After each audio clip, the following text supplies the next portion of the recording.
7th Eagle. I'm going to onboard you guys with a new presenter. Today, we're going to go over and talk about two organizations that represent an important part of the modern workforce and the future of infrastructure and technology in the United States. Bill, the floor is yours, sir. Awesome, Chad. Thank you so much. My name's Bill Boyle. I'm a Marine. Run a couple businesses here in New Jersey. I run two drone businesses. I run the Veterans Aerospace Academy. I help veterans and civilians become drone pilots, and I teach them about small business. I also run a drone company. We do a lot of real estate photography from the air to the ground.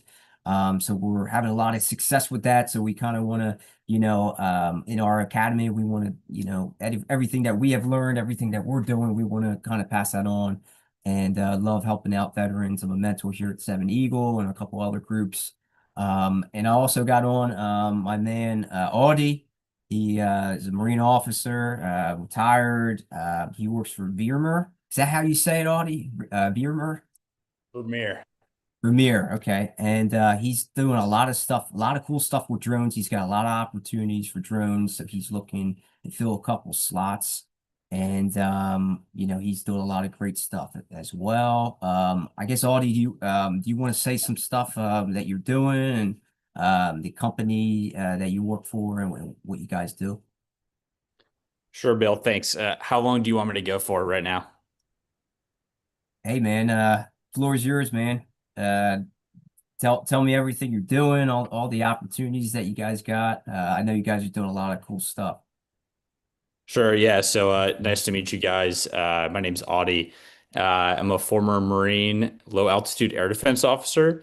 I got out of the Marine Corps back in 2020, and I did Skill Bridge as well on my way out. Had never even heard of the program before, but knew another like lieutenant that had kind of like randomly done it and passed it on to me.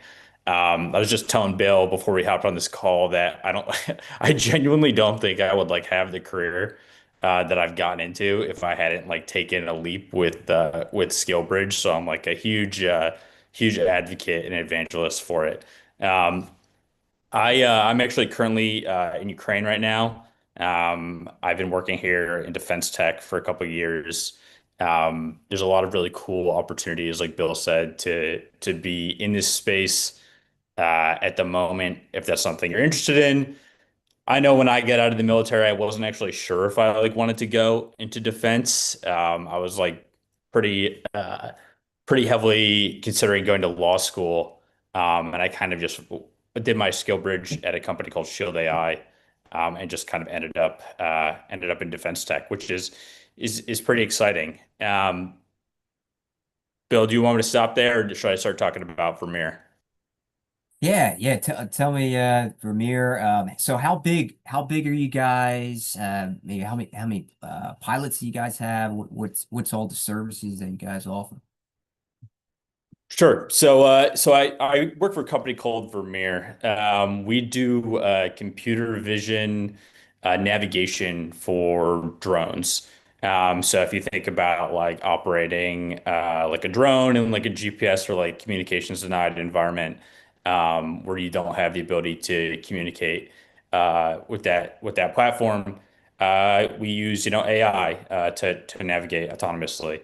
It's a very cool space. You get to be involved with a lot of stuff in the U.S. with a bunch of different, U.S. government military customers, and also overseas, which is a cool part about this job. I'm not a drone pilot myself. I work kind of on our operations team. I'm a customer success manager, but we have a very large um, test pilot workload. We do flight tests every day because, in order to get an AI model, like an autonomous navigation system, really, really good and really proficient, you need to test it every day. So our testing team, which is where we're primarily looking for SkillBridge fellows this year, uh, it's in New York. It's in person, and we've got, different multi-rotor platforms that we need to test on. We've got fixed wing platforms. We've got VTOL platforms. So if you're somebody who is looking to either maybe you started your career in the military doing drones, or you're looking to transition into doing drones, it's a cool spot where you're definitely gonna get your reps in and your flight hours in. That's for sure. Yeah, definitely. So it always sounds like you can hit two birds with one stone, right? You can like learn about AI and AI models, and you can also, learn about, test pilot and or somebody that has drone experience could come in, right? And fly a bunch of cool drones, and then learn about that AI piece, right? Pretty much. Yeah, definitely.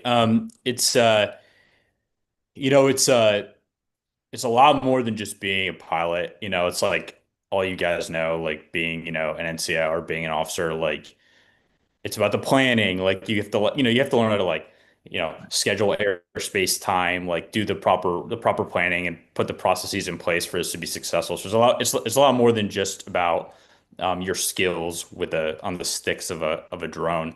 And you have to learn how to like be comfortable with autonomous systems and AI, which, is a whole intellectual like nut in itself to try to crack. But it's you get exposure to a lot of things that, I personally think are very cool, and interesting and very relevant to like things that are going on in the world at the moment. Yeah, that's awesome. Yeah, because when I go out and fly, you are the pilot, you are the pilot in command, and you do have to be aware of your surroundings, right? You got to do flight planning, you got to check weather, you got to check wind. But I'll tell you what, to be able to actually train the AI models, because like you said, you gotta go out there and fly, you got to train the AI models, with everything that's going on. Just like with the autonomous cars, they got to train those autonomous cars, train those models. So that's really cool, what you guys are doing. Really cool. Yeah, and it's also, you know, uh, you have to work. Like I'm not an engineer either, right? But like you're working hand in hand with the guys that are developing the AI models that are working on like the brain, as it were, of the system, because they have certain wickets that they have to hit in their training, right? So it's a lot of like planning and preparation that goes into this. It's more than just going out and flying and like, oh, that was a fun, couple hours we spent flying. Everything you're doing is to improve the brain of the AI. Gotcha. So when did your company start, and how fast are you guys really expanding, you know? Yeah, so the company actually started about like 10 years ago, uh, kind of before this major defense tech boom. This was before I was working there. Um, and they got their start doing kind of like autonomy enabled drone shots for like cinematography, like for movies. Um, and there was kind of like an opportunity that appeared for our founder to translate some of that tech into doing some work for the Air Force. That happened about like 5 years ago. And since then, it's gone like, they ditched the cinematography stuff, which is unfortunate because it's pretty cool to like work on movies. But and they've gone full bore on the military side of things. It's grown, it's total like global right now. It's only about 40 people. It's not a huge company. We have like about like 10 people in New York and a couple more people around the country, and then we got a team here in Ukraine as well. Okay, wow. And I'm sure you guys do a lot of work with like being with the DoD, US DoD, the contract work as well. So that's awesome too. That, that Yeah, that's exactly. that's great. So how long have you been in Ukraine for? Ooh, it's March. May will be 4 years for me.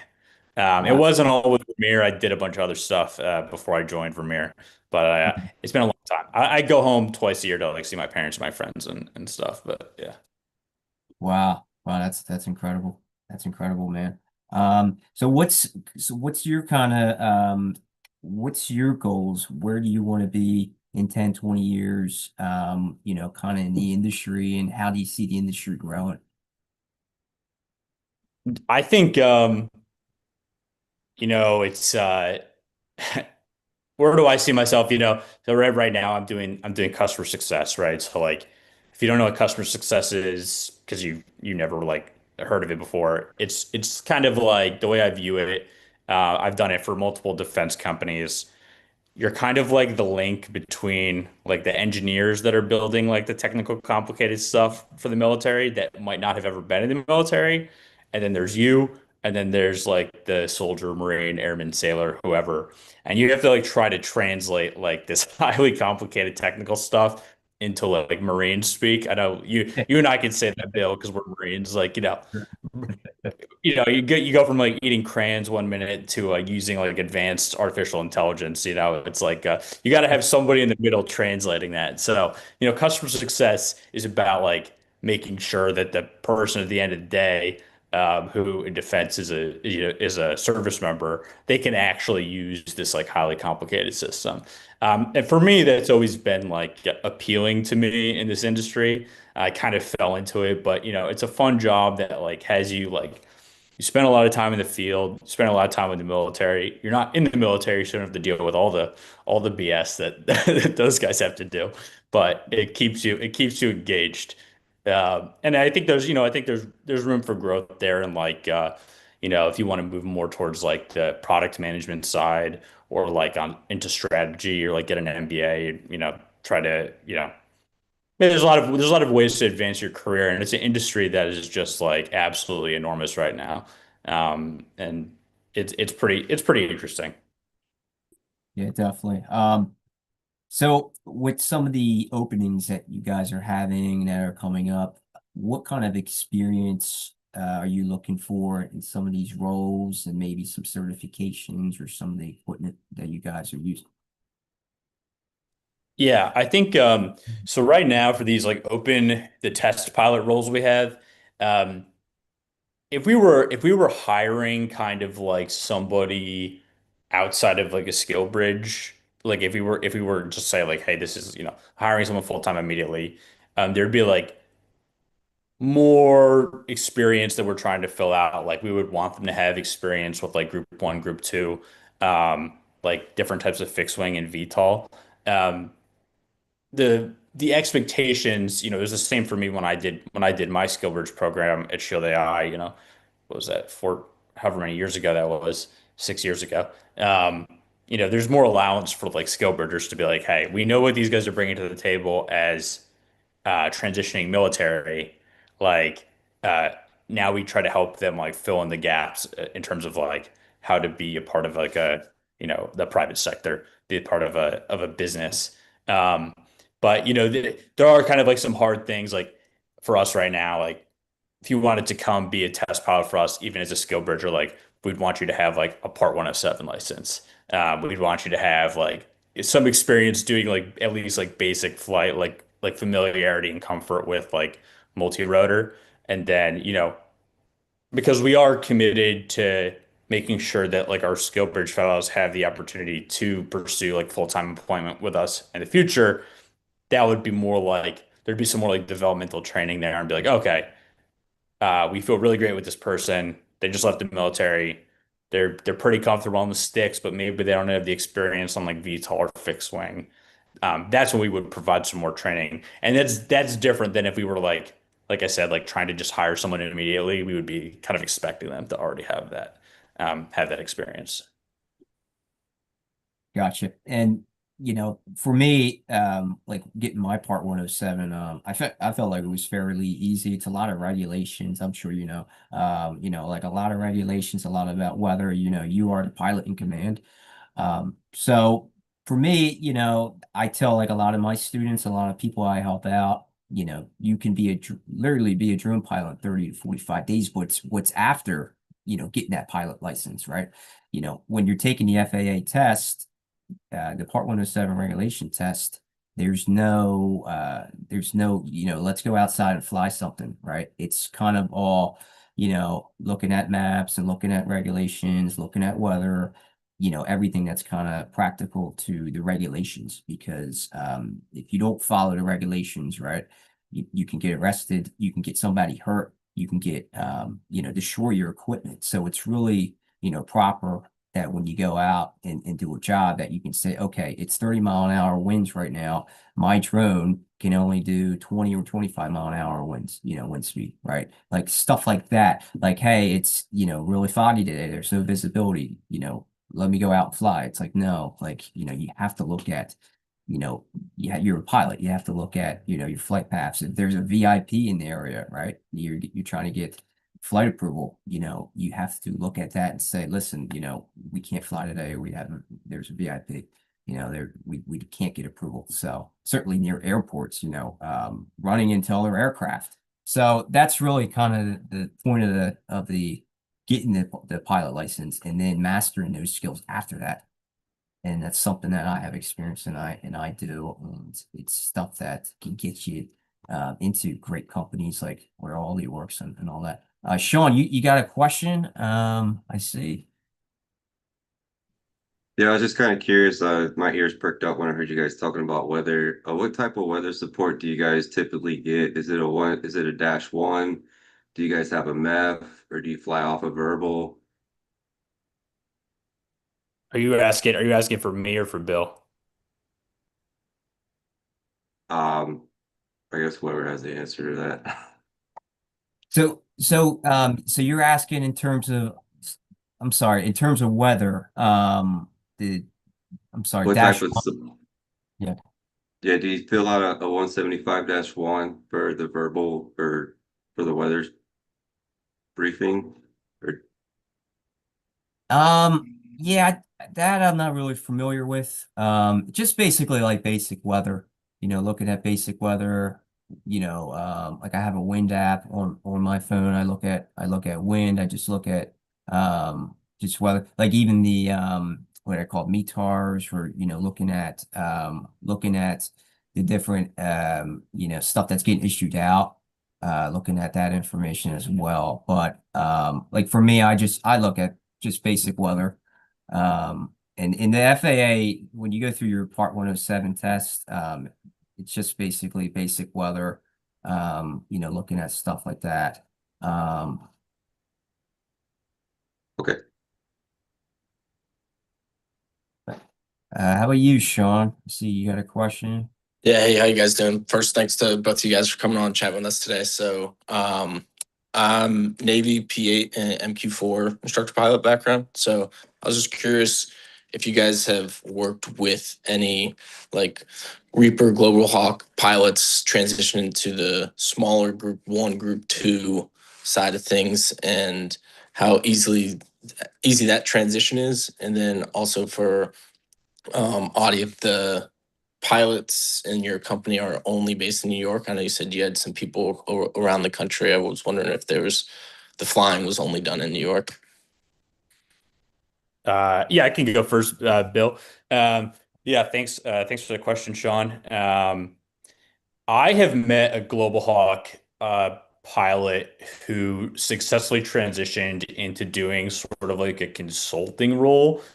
He wasn't still doing any sort of flying, and he was based out of DC. I had a call with him a couple times, and he was basically like advising clients, like working in kind of like the aerospace and defense sector. He seemed to be doing pretty well. I remember he had pretty long hair, which I think was much longer than he was allowed to have when he was when he was in the Air Force.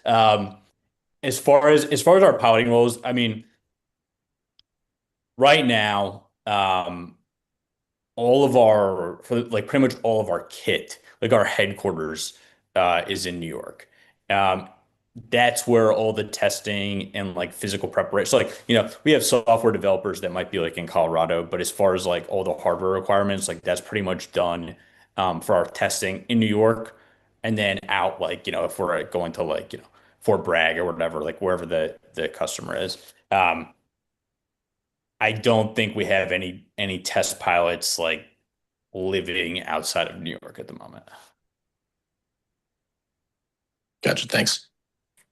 Yeah, Sean, and I'm sorry, Sean. The gentleman that just spoke, that raised his hand. I could say, anytime you're flying something bigger and a lot like what I do is I do a lot of, residential. I do a lot of real estate shots. I do a lot of, I do the ground, and then I do a lot of aerial stuff right now. My area, I have a lot of short homes. That's really a lot of my demand right now. Is coming from that sector. I have a DJI Mavic 3 Pro. So it's kind of like a smaller drone, versus some of the bigger drones out there. So anytime you're getting from bigger to smaller, you just really have to watch out in terms of a little bit more with weather and wind, just because they're smaller, they're lighter. But for me, it's just I think anytime you're going from a bigger drone to a smaller drone, I think it's probably easier. It's just about getting accustomed to what you're flying and mastering that craft. If that answers your question. Bill, sorry, I had another thought that you just reminded me of. Sean, I have met a number of manned aviators that have transitioned to doing like working more in the small UAS world, like totally successfully.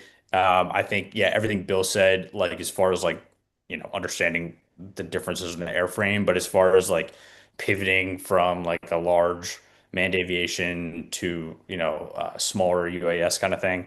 I think if anything, like having the knowledge that you have as like a pilot or somebody more comfortable with like large aircraft is just going to like continue to be a benefit to you. Yeah, no, that definitely makes sense. Especially, I saw that going from the P8, which is 737, to the MQ4, and the like you touched on, Bill, just the restrictions, even in a very large drone as the MQ4 is, compared just for takeoff weather and all that stuff, is much more restrictive than it was in manned aviation. So, obviously, makes sense. The smaller you go, the more restrictive it's going to be, just because it's going to get tossed around a lot more.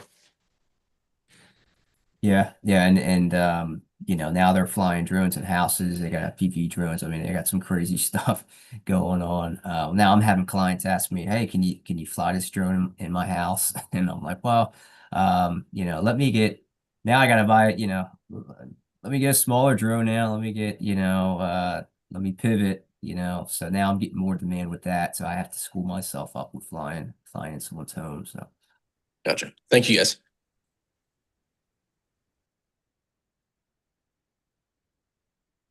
Chad, I see your hand raised.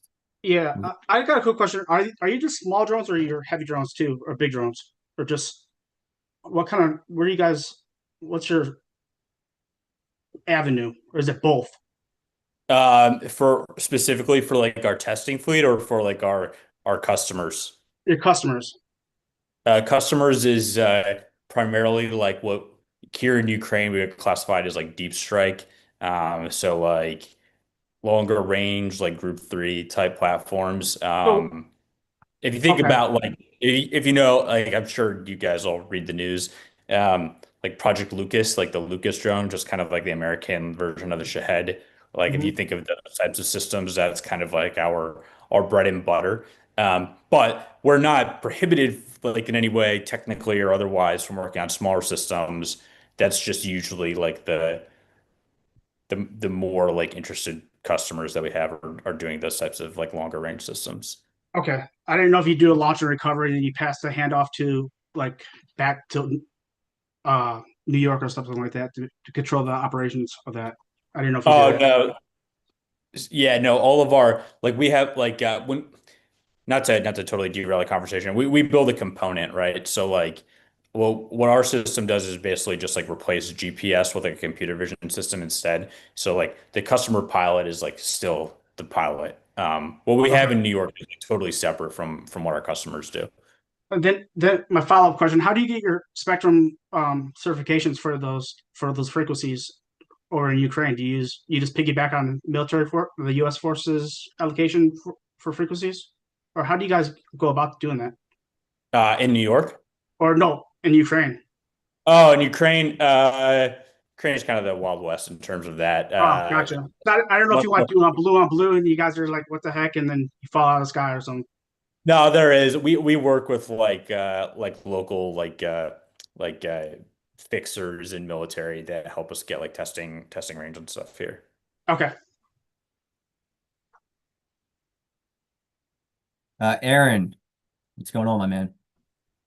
So I know y'all both talked about the weather thing. So I know being in the active duty, when we have the weather, we have our weather squadrons that talk with the pilots and everything else. And I understand they're drones, but at the same time, when it comes down to the weather, if you're, or do you all just make your decision based off of what you're going to do, or do you all have someone who you talk to as a quality control piece that helps you make the decision whether it's safe to fly or not safe to fly in that weather, in the inclement weather or whatever the weather may look like?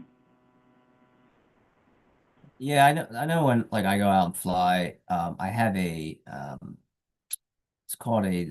like an authorization app that you go through. So there's a lot of them out there you can download. So you want to get anytime you're going out and flying, you want to get flight authorization before you even, step out and fly that thing. So on your flight authorization, they have specs on the weather, what they recommend, what they don't recommend. But it's almost like too, you got to use common sense with and analyze it yourself because you're the pilot in command. If anything happens, right, it's going to come down to you. So you want to eliminate as much risk as you can, and you want to evaluate the area. If it's a little bit foggy that morning and you're near a heliport or you're near an airport, right, you might want to do it on a different day. If you got 30, 40 mile an hour winds, right? So, but I go through my authorization app, make sure I can get authorization, checking weather before I can even fly. Yeah, hey, thanks for the question, Aaron. So I'm not one of our flight test guys. I know that they basically run a very similar process to what Bill just described. It's also one of those things where it's like the more, if you're a flight test guy for a company, and you're flying the same flight field over and over on a daily basis, you build up like a back of your hand kind of knowledge of like what that area is like under certain weather conditions. And I will say, something that's different about when you're flying in order to train like kind of like the AI responds to like weather and like inclement weather differently than the drone does when it's under like a manned pilot. So there might be instances where like you're comfortable physically flying the aircraft, but it's not like ideal conditions for like testing our autonomy at that moment.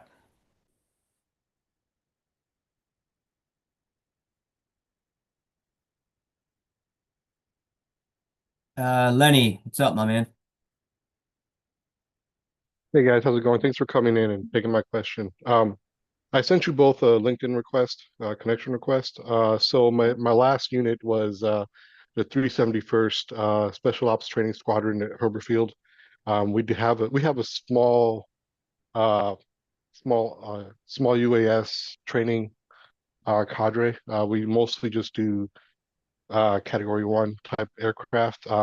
Is that something that we can kind of help you guys out with as far as like getting certified individuals over to you guys or sending some of our people over to New York and seeing how you guys run things and maybe work something out with the unit and with you guys?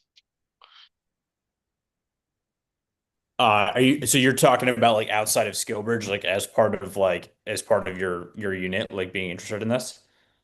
Yeah, just my unit, not for me. So I'm trying to move away from it, but yeah, just my Yeah, yeah, yeah. You gotta do something else, but yeah, no, dude, you hit me up on link, or you connect with me on LinkedIn. I'll accept your request and I'll shoot you a message. all right, thank you. Thanks, man. Appreciate that. Well, yeah, to piggyback off of it a little bit, I know a lot of squadrons don't get their Part 107 just because it's a commercial drone license.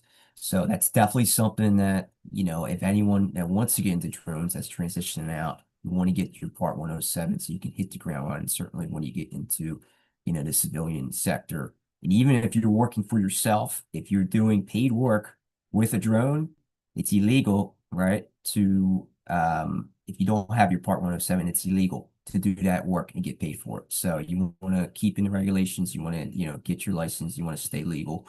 And that's obviously something if you guys are interested, you can talk to me about. I can help you out. I can send you some stuff. If you guys are interested. So Josh, how you doing, brother? Pretty good. How are you, sir? Doing very well. Hey, good to see you in person. Thanks for all the communication already. I'm glad we've had some back and forth. I actually had a question for Vermeer, and this is really to kind of help my boys back at my previous unit.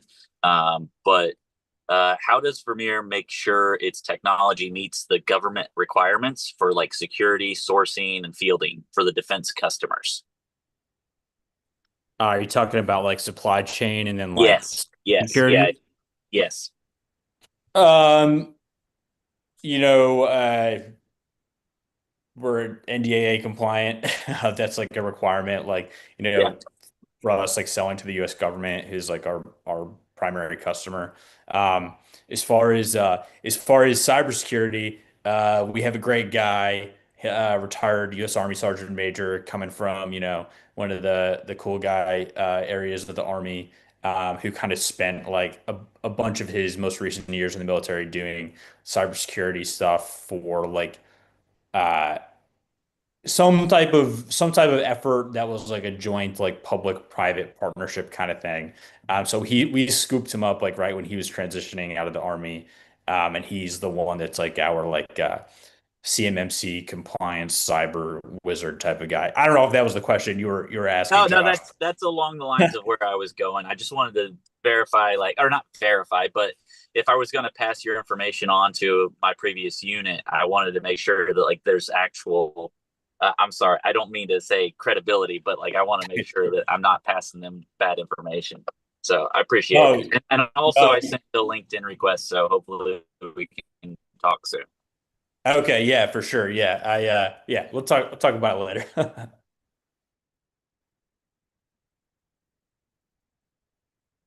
All right. Does anyone else have any other questions? Okay. You have anything else, Audie? We really appreciate you coming on. We thank you for what you're doing as well. You work for a great company, doing great things, man. Do you have anything else that you want to bring up or anything you want to say?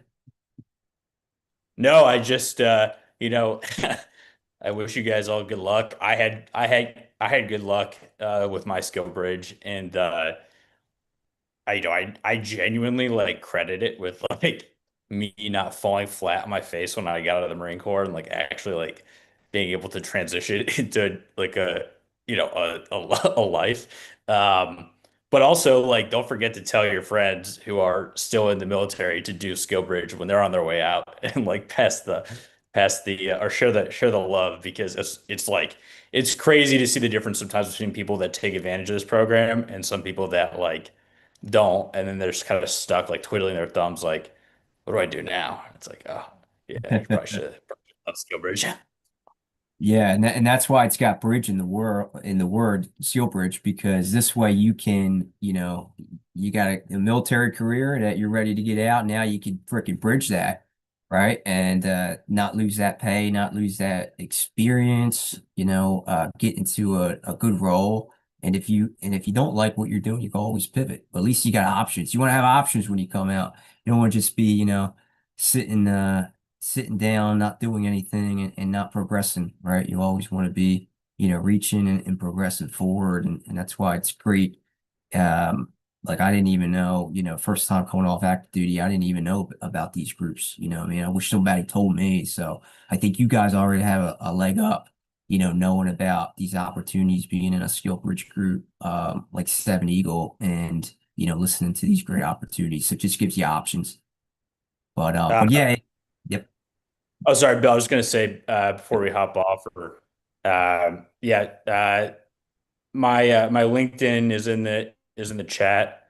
I don't know if you guys ever just feel like, I don't know, asking me a question to someone that transitioned and sort of figured out what he's doing when he's growing up a little bit. Feel free to just like shoot me a message. I'm more than happy to chat or bullshit or anything. Sorry, I don't know if I can swear. My bad, Bill. Hey, you're good, man. You're good. But yeah, same thing with me. If you guys need to talk to somebody, if you guys need to, ask any questions about what I'm doing or the drone industry, feel free to, message me on LinkedIn. You can check out my websites as well on there. If you go to my LinkedIn profile, you'll see both my websites in terms of what I'm doing. But I'm always a resource. Chad, anything else that you wanted to bring up or? No, I just want to say thank you for taking your time. I know your schedule's swamped right now. It means a lot to us. I appreciate it. I'll give you guys a list of everybody who wants to make contact with you with their emails, so we can get that avenue of communications going with you guys. You got anything, rest of the class? Anybody has any other questions? If not, No, I mean, I just want to say thanks, Bill, for providing me all that information and stuff when I hit you back up about a month and a half, 2 months ago. So I already stepped into it, got me a drone, flying with Fly Guys, to kind of step in and get a little bit more operator experience. But I just want to say appreciate it, all the information and everything. Yeah, anytime, brother. Anytime. That's awesome, man. That's awesome. You're taking action and you freaking getting after it, man. That's how you do it. That's awesome. well, I appreciate you guys. You guys have enjoyed the rest of your day. Thanks, You too. guys. Yep. Good Thank luck. you. Good luck.